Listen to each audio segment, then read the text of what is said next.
Mas mukha ng dump site kaysa dagat ng basura ang mga naipon sa estero sa Baclaran, Parañaque. Tila anli dahil hindi maubos kahit 3 araw nang hinahakot. Kaya itinaas na ang multa sa pagtatapon ng basura sa Metro Manila. Nakatutok si Bea Pinlac. Kahit mapanganib at may banta sa kanilang kalusugan, nilulusong ng ilang manggagawa ang dagat ng basurang inanod sa Redemptorist Water Channel sa Baclaran, Parañaque. Mano-manong hinahakot ang sangkaterbang plastic, styrofoam, pira-pirasong kahoy at pati mga patay na hayop.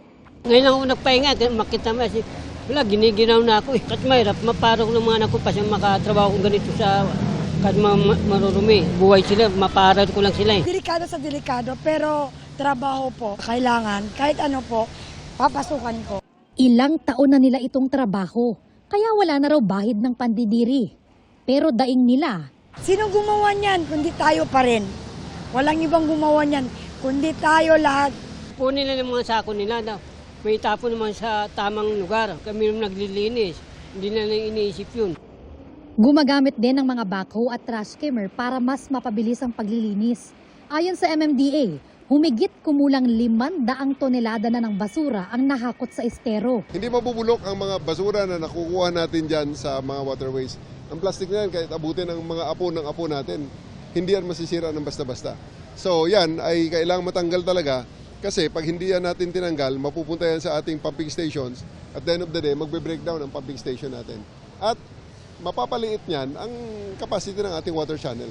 Ito raw ang kauna-unahang beses na ganito karaming basura ang napadpad sa estero. Ayon sa Parañaque LGU, nasira kasi ang trash trap sa bungad ng water channel dahil sa lakas ng agos ng tubig sa kasagsagan ng pag-ulan dulot ng habagat. Dati hindi nangyayari yan eh.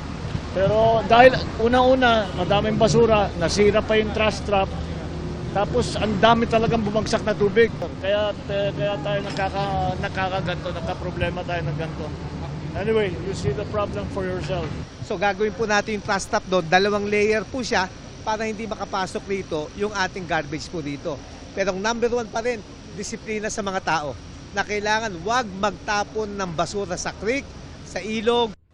Ang basurang inanod sa estero ng Parañaque galing daw ng Manila Bay, kung saan sangkaterbang basura rin ang nagpalutang-lutang. Pero lumang problema na raw yan. Pangkaraniwan na to. Kahit na medyo po sa kalooban namin, tulong-tulong na lang po kami. Siyempre galit sa mga mamamayan natin, bakit ganyan karami? Dapat dabi sa magandang tabi nila. Hindi yung ganyan na tapon ng... Ang Metro Manila Council may inaprubahan ng hanggang 5,000 pisong multa sa mga mauhuling basta-bastang nagtatapon ng basura.